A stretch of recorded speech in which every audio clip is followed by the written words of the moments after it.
On this week's Collusion Center, we see a redskin's red skin, angry white men throw temper tantrums, and we briefly forget what sport we are covering. Isn't that NBA? Yeah, it is. Your weekly recap starts here.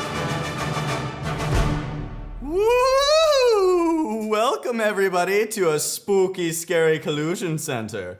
My name is BJ Robinette, and I'm here with Andrew Colicchio and Ganesh Sarma, who looks ridiculous. What the fuck? We talked about this. We were gonna dress up for Halloween. We talked about it. No. You look like a perverted man in the yellow hat on the prowl for a very curious story. You look like the Telemundo version of Bananas in Pajamas. You look like Pikachu's dick. And none of it's good. I mean, we told you about this. Yeah, we talked about it. We talked about doing this. No, we talked, but then 5 minutes before we rolled, we told you, please, don't do this. Well, look, if it's not written on an egg, I'm not gonna listen to it. Okay, actually, speaking of eggs, did we figure out what was wrong with KnotBot a few weeks ago? Because that was an unmitigated disaster. Anybody? Yes, William, I owe you a tremendous apology. I am sorry for calling you a blowjob. My creators are deeply sorry as well. You are all my sons, and I will cherish and fondle you eternally. What is this? I miss the old KnotBot, the ice cold KnotBot, the real bold KnotBot, the straight gold KnotBot. I don't. And because of that, we might actually get something done today. Let's dive right into our top fantasy performers of the week. Arian Foster announced his retirement Monday afternoon, opening the door for tight teen Jay Ajayi. You know, Jay Ajayi, the guy you drafted in the late rounds and then dropped.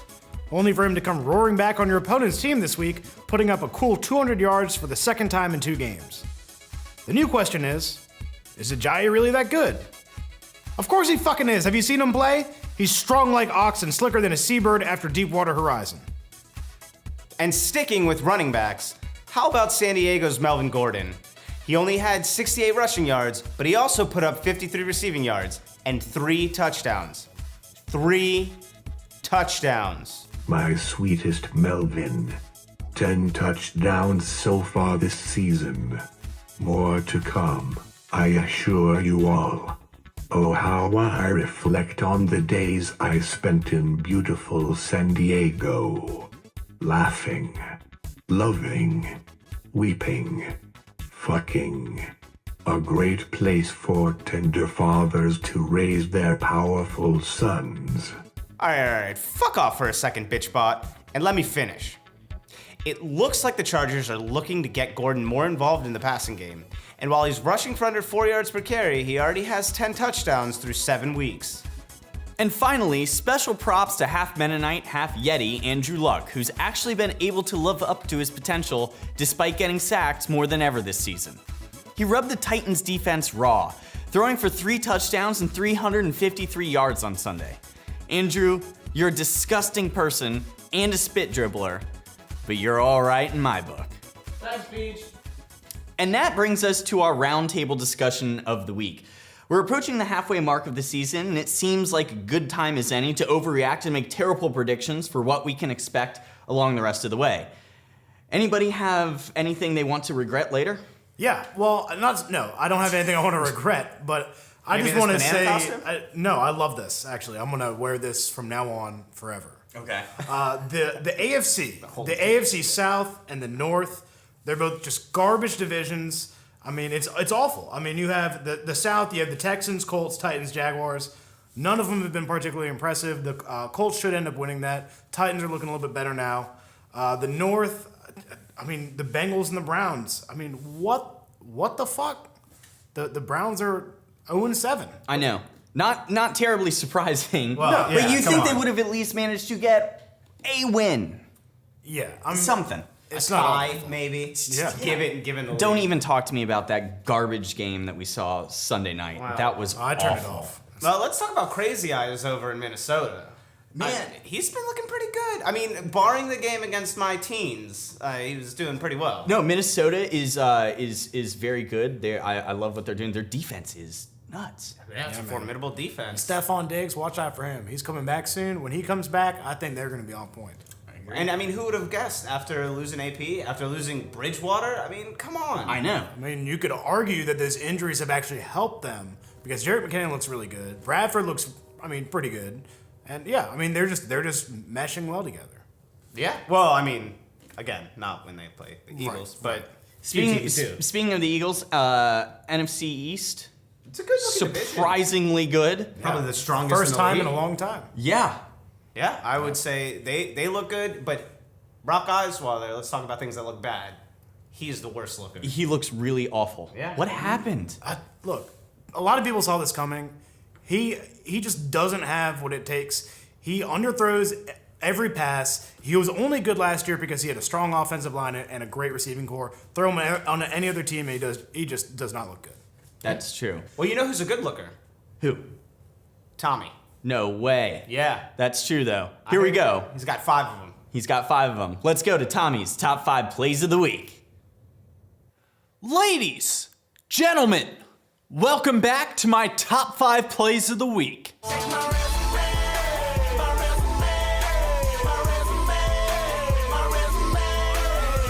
At number 5, we have Darius Hayward-Bay hauling in this 14-yard pass over Patriots corner Eric Rowe. Remember what I said the other week about the back corner of the end zone? Go take a seat at the kids' table, Eric, because the back corner of the end zone is where the big boys eat. The number 4 play of the week is Rob Gronkowski catching this laser and taking it to the house for a 36-yard touchdown. You know what else Rob takes to the house? Your girl.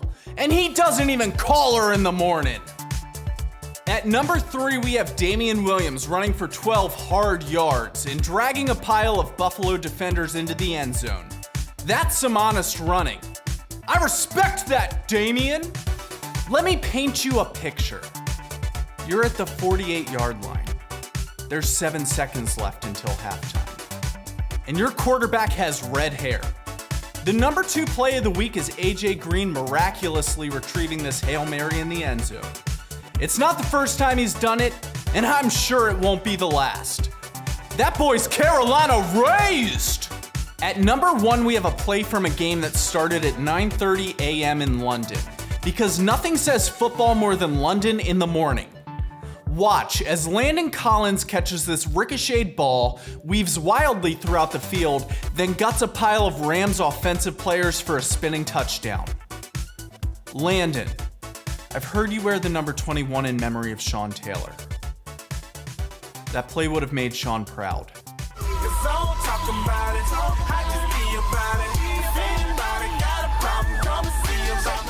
We are now through 7 weeks of football, and I would like to take a moment to address an issue and indeed a person very close to my heart.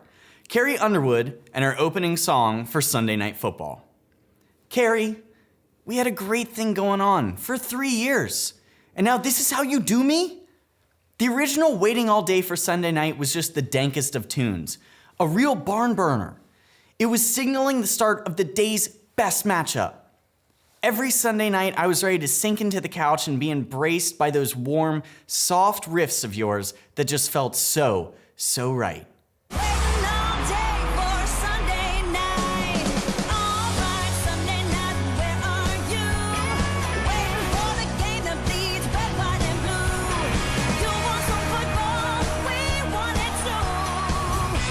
And now we are welcomed by the abomination that is, oh, Sunday night. Stomp your feet, stop clapping. NBC Sunday night about to happen.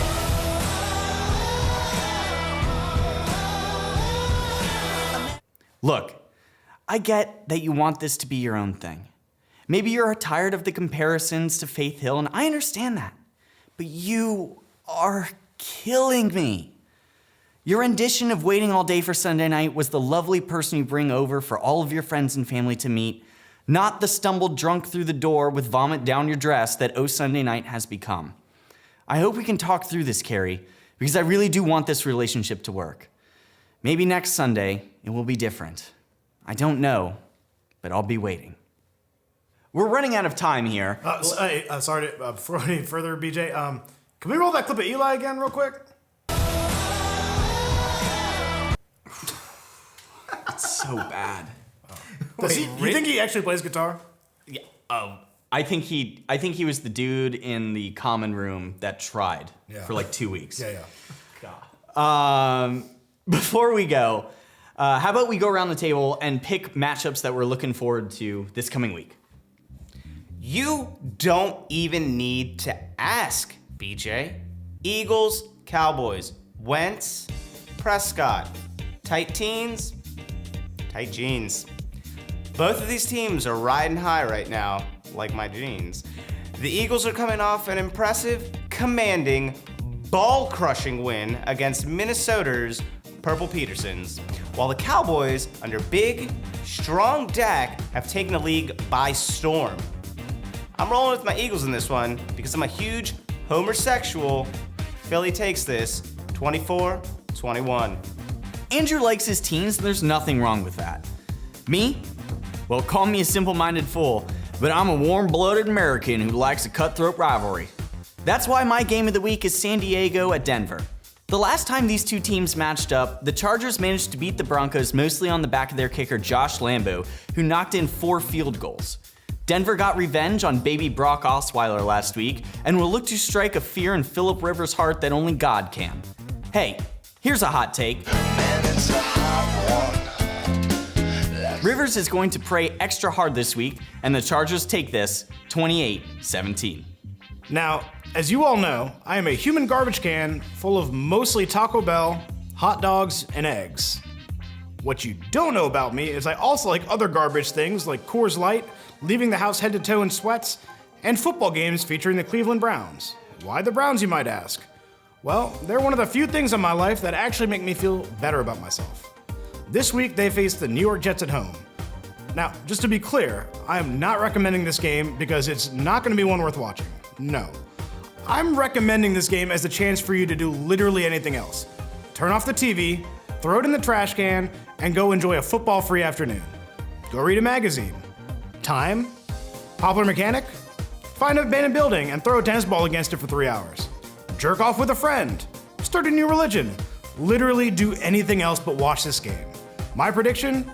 Browns win this one 3-0. Sad. Sad, really. Thanks for bearing with us through our 2-week hiatus. And unfortunately, we'll be gone next week too. Follow us at Collusion Center on Twitter and Instagram, as well as on YouTube and Facebook. Send us your questions, thoughts on sandwiches, and hate mail. We'll be sure to read them. I don't want to look. He needs to stop eating on the show. Whoever keeps letting him in with food. I don't know. I think he's got a little stash under there. His banana hammock. Well, and on that note, we'll see you next week. Keep it right. Keep it tight. This is Collusion Center. What a wicked game you played to make me feel this way. Ha, ha, ha, ha, ha.